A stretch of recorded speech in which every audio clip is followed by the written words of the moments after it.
안녕하세요. 커피웍스 팩토리 이정화입니다. 이제 세 번째 영상으로 여러분들을 다시 찾아뵙게 되었습니다.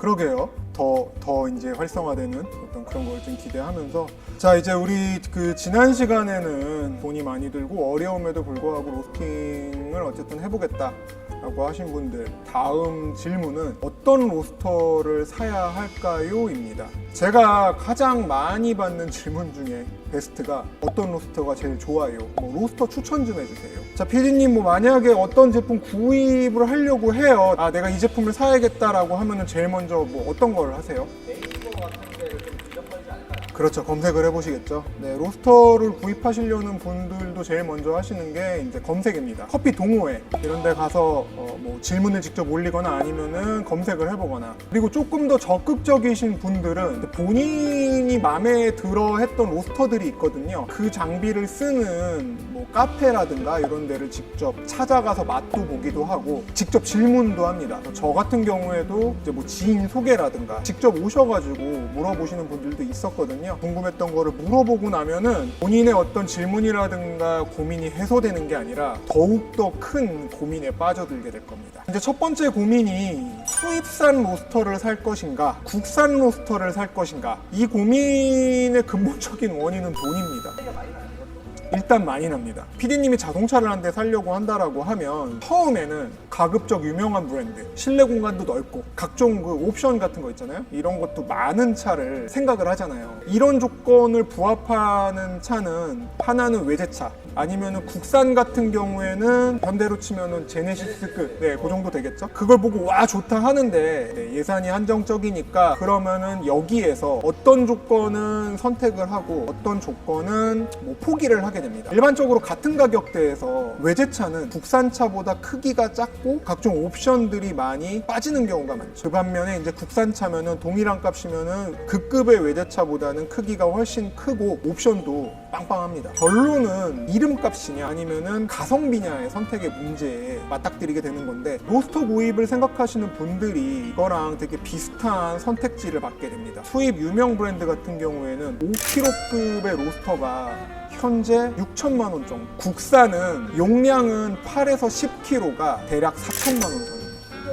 그렇죠. 용량은 국산이 1.5배에서 2배 정도 더 많고 가격은 거의 한 절반 내지는 3분의 2. 가격만 놓고 본다라고 하면 국산 로스터를 선택하는 게 정답입니다. 고민할 이유가 없잖아요. 그런데도 불구하고 항상 우리는 많은 고민을 합니다. 저게 비싸지만은 유명하고 좋아 보이고 갖고 싶고, 갖고 있는 돈은 제한적이다 보니까 여기에 맞춰서 선택을 하자니 고민을 하게 되는 거거든요. 이런 고민을 하거나 아니면 주변에 얘기를 하면은 이걸 들은 다른 분들은 브랜드가 써보면 확실히 다르다 라고 얘기를 합니다. 근데 이제 또 어떤 분들은 국산이나 외산이나 다 똑같다, 어떤 면에서는 더 잘 만들고 가격도 훨씬 저렴하고 AS 받기도 좋다, 수입산 허세다, 이렇게 얘기하시는 분들도 있어요. 이 두 가지 얘기만 들으면 모두 맞는 것 같잖아요. 고민을 할 필요가 없는 것 같은데 이 두 가지 얘기를 들으면 대부분의 분들이 엄청난 고민을 합니다. 자, 일단 요 고민 두고 다음 고민으로 넘어갈게요. 이제 일명 로스팅 방식입니다. 직화식, 그 다음에 반열풍식, 그리고 열풍식, 이렇게 세 가지가 있다고들 이야기를 합니다. 우리 로스터는 직화식이다라고 이야기하는 브랜드는 현재 일본의 후지로얄이라는 브랜드가 유일합니다. 후지로얄 로스터를 사용하시는 분들도 본인들이 하는 로스팅은 직화식이다를 되게 강조를 하고 있고, 반열풍 방식이라고 하는 거는 현재 시중에서 볼 수 있는 대부분의 로스터, 프로밭, 기센, 프로스터, 디드릭, 이지스터, 현재의 가장 일반적인 로스터들은 거의 대부분 반열풍식이라고 보시면 됩니다. 그 다음에 이제 열풍식이라는 게 있는데요. 열풍식은 RFB 타입이라고 합니다. 이게 로테이팅 플루이드 베드라 그래서 이걸 한글로 번역을 하면은 이제 회전 유동층 방식의 로스터라고 하는데요. 이 RFB 타입의 로스터는 식품 생산용 대형 설비에 들어갑니다. 시간당 생산량이 최소 1톤에서 많게는 5톤 정도, 그 자체로 사실상 하나의 공장이 되어버립니다. 대기업 계열사에서 작년에 독일에서 이 장비를 갖다가 설치를 했거든요. 설치 및 시운전까지 하는데 1년이 걸렸습니다. 열풍은 말 그대로 뜨거운 바람으로만 에어프라이어, 에어프라이어. 네, 에어프라이어를 생각을 하시면 되는 거고, 직화는 말 그대로 고기를 굽는다라고 하면은 철망, 숯불구이. 그러니까 숯불구이가 불꽃이 직접 고기를 닿잖아요. 네, 요거를 직화라고 합니다. 근데 일반적으로는 직화가 되게 어렵다고 표현들을 하는데, 이거는 사실 초창기의 로스터, 즉 로스터가 지금처럼 발전하기 이전에 나왔던 방식이긴 하거든요. 그 다음에 이제 커피 하시는 분들 또는 관심 있는 분들에게 되게 유명한 로스터 중에 하나가 이제 미국의 로링이라는 브랜드가 있습니다. 로링 편집해주세요. 로링이라는 브랜드가 있는데, 이거를 시중에서 이제 일반 분들은 열풍식으로 분류를 하시거든요. 네, 근데 로링은 구조상 정확하게 RF B타입 로스터는 아니기 때문에 조금 예외적이기는 합니다. 대류열을 거의 100% 사용하긴 하거든요. 근데 로링은 희한한 게 드럼이 들어가 있습니다. 대류열이요? 네네. 머리가 좀 안 나오는데요? 여기서 약간 용어 정리를 한다라고 하면 대류열 이꼴 열풍, 네, 열풍 이꼴 뜨거운 공기, 에어프라이어처럼 뜨거운 공기로 재료를 익힌다. 그 다음에 이제 나올 이야기가 전도열이거든요. 간단하게 얘기하면 후라이팬 위에서 볶거나 굽는 방식. 네, 그거를 연상하시면 됩니다. 그리고 이제 요즘 또 많은 분들이 사용하시는 스트롱홀드라는 로스터가 있습니다. 일명 뭐 스마트 로스터라고 부르는 장비가 있는데, 많은 분들이 이제 열풍식으로 분류를 하긴 하거든요. 스트롱홀드는 이제 대류열하고 복사열을 사용을 합니다. 복사열이요? 네, 복사열 같은 경우에는 그거 아니에요? 겨울에 온풍기 같은 거? 네, 맞습니다. 그거 생각하시면 됩니다. 왜 빛이 나오는데 뜨거운 거 있죠. 네, 이 얘기만 들어도 일단 도대체 뭘 선택해야 되지? 머리가 너무 아픈데요? 직화식을 추천하시는 분들의 이야기를 들어보면 네. 이제 불꽃이 생두에 직접 닿기 때문에 맛? 네, 비슷합니다. 불맛. 커피를 마셨을 때의 바디감도 훨씬 진하고 향과 맛이 다른 커피 대비 훨씬 진하기 때문에 좀 커피다운 커피. 커피는 써야 제맛이다 라고 얘기하시는 분들이 좋아하는 그런 류의 커피들을 하는데 좋다라는 이야기를 합니다. 열풍식은 로스팅 시간이 엄청나게 짧습니다. 요런 지금 제 뒤에 보이는 요런 드럼 타입 로스터의 한 절반 정도밖에 안 걸립니다. 모든 요리가 그렇지만은 조리 시간이 짧으면 짧을수록 재료가 갖고 있는 어떤 향과 맛의 특성을 살리면서 잃어버리지 않을 수 있다라고 얘기를 하잖아요. 그래서 열풍식 역시 짧은 시간에 커피를 볶기 때문에 향과 맛이 다른 방식보다 훨씬 풍부하고 또 선명하고, 특히 이제 그 뒷맛이 아주 깔끔하기 때문에 커피라는 원재료가 가지고 있는 특성을 아주 잘 드러내서 부드럽고 좋다. 그게 장점이다라고 이야기들을 하십니다. 반열풍식. 네, 반열풍 일단 앞에 반자가 들어가 있으니까 어느 정도 이렇게 조금 감이 오지 않나요? 전도열을 통해서 어쨌든 얻을 수 있는 장점하고 그다음에 열풍의 장점을 반반씩 갖고 있기 때문에 바디, 질감, 뭐 향과 맛이 아주 진한 커피부터 열풍식 로스터를 쓴 것처럼 뭐 깔끔하고 풍부하고 부드러운 커피까지 모두 소화할 수 있다.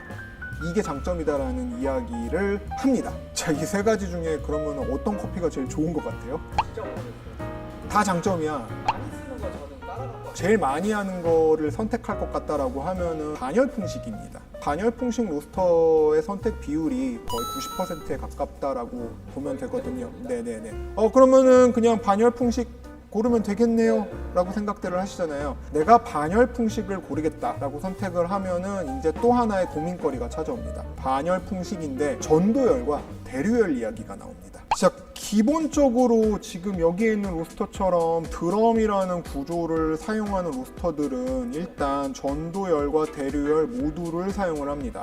어떤 브랜드는 전도열은 30%고 대류열은 70%로 대류열 비중이 훨씬 높다. 그러니까 열풍으로 볶는 비율이 높기 때문에 향과 맛이 풍부하고 그다음에 깔끔한 커피를 로스팅할 수 있다라고 얘기를 하고요. 또 어떤 브랜드는 전도열 비중이 되게 높고 대류열 비중이 낮기 때문에 뭐 에스프레소 블렌딩처럼 뭐 바디가 강하고 향과 맛이 진한 커피를 로스팅하기에는 좋지만 재료의 그 어떤 풍미를 잘 살려야 되는 스페셜티 커피 같은 라이트 로스팅 커피 이런 거에는 어울리지 않는다. 의견이 되게 분분합니다. 거의 공식처럼 나오거든요.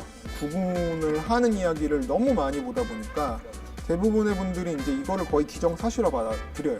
이게 이러다 보니까 잘 모르는, 잘은 모르지만은 이제부터 찾아가지고 내가 로스터를 선택하려는 분들한테는 선택지가 너무 많고 도대체 어떤 이야기가 맞는지 이게 너무 어려워지거든요. 그리고 물어보면은 열이면 열 아마 하는 이야기가 다 다를 겁니다. 최고의 핸드폰은 애플이나 삼성이나 그런 건가요? 거의 비슷하다라고 보면 됩니다. 네. 이런 검색이나 동호회 등을 통해서 여러분들이 접할 수 있는 대부분의 정보는 정확하지 않거나 아니면 설령 맞다 하더라도 이해하기가 정말 어려운 내용들이 많습니다. 자, 일단 제가 이 부분에 대해서 어느 정도 팁을 지금부터 알려드리기 시작을 할 건데요.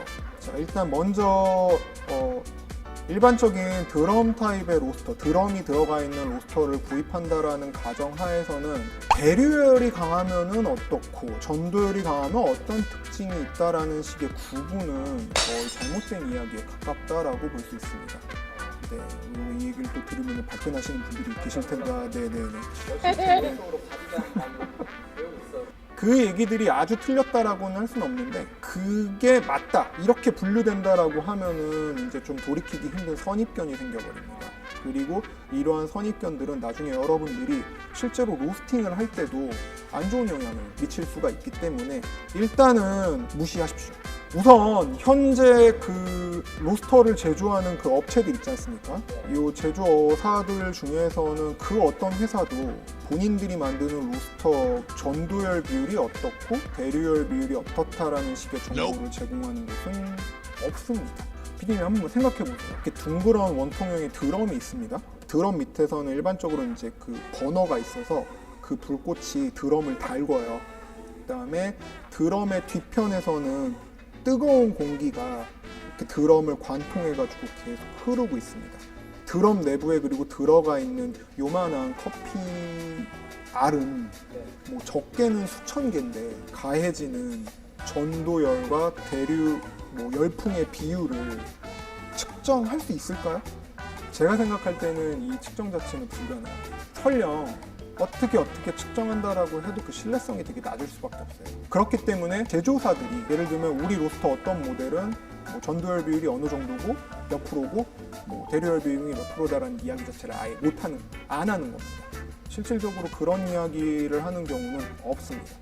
일반적인 드럼 타입의 로스터들은 기본적으로 대류열, 그러니까 열풍, 뜨거운 공기를 주로 사용해서 커피를 익힌다라고 보면 됩니다. 이걸 굳이 비율로 논한다라고 하면 대부분 현대화된 어떤 로스터들은 전도열 한 30%, 그 다음에 대류열이 한 70% 정도. 이제 현대화된 로스터들은 거의 대부분 그 댐퍼라는 장치를 갖고 있습니다. 수문을 생각하시면 됩니다. 이 로스터에 보면은 이제 뜨거운 공기가 흐르는 관들이 있거든요. 그 관에 문을 설치를 해둔 거예요. 닫으면 공기가 느리게 완전히 열어버린다. 그러면은 뜨거운 공기가 아주 빠르게 많이 흐르겠죠. 그리고 이거는 로스터 브랜드마다 조금 다르기는 한데 뭐 제가 사용하는 기센이라든가 아니면 요즘 많이 사용하시는 그 브랜드들은 그 드럼의 회전수를 조절할 수 있는 장치가 달려 있습니다. 댐퍼와 드럼의 회전수를 조절을 하면 전도열과 대류열, 열풍이 커피 생두에 작용하는 일종의 비율을 조절을 할 수가 있습니다. 그래서 기본적으로 이렇게 비율을 어느 정도 조정할 수 있기 때문에 로스터 구입 전에 미리 뭐 어떤 특정 브랜드는 뭐 비율이 이래서 이런 성향이 나타나는데 뭐 특정 브랜드는 이렇대라는 거에 휘둘릴 필요는 없다. 물론 어느 정도 각 그 브랜드마다의 고유한 특성이라는 거는 분명히 존재합니다. 뭐 만약에 내가 기센이라는 로스터가 되게 좋다. 그러면은 뭐 기센 로스터를 쓰는 업체들 찾아다니면서 뭐 한번 맛을 느껴보신다라든가 뭐 기센 로스터를 쓰는 업체들 거의 특징은 뭐 이런 게 있구나. 뭐 프로밭도 마찬가지고 뭐 요즘 많이 팔린다는 이지스터도 마찬가지고 그런 식으로 보고 어떤 로스터로 볶은 커피가 내가 먹었을 때 되게 마음에 들었어. 나는 이쪽이 조금 더 끌려 이렇게 판단하시는 거는 괜찮다고 보는데 직간접적으로 경험해보지 않고 수치가 이렇대 그러니까 수치가 이러니까 이런 특성이 나타난다. 이런 말만 믿고 로스터를 선택하는 거는 일단 되게 좀 안 좋다. 로링은 아까도 말씀드렸지만 일단 드럼 방식이기는 한데 대류열 거의 열풍으로만 볶습니다.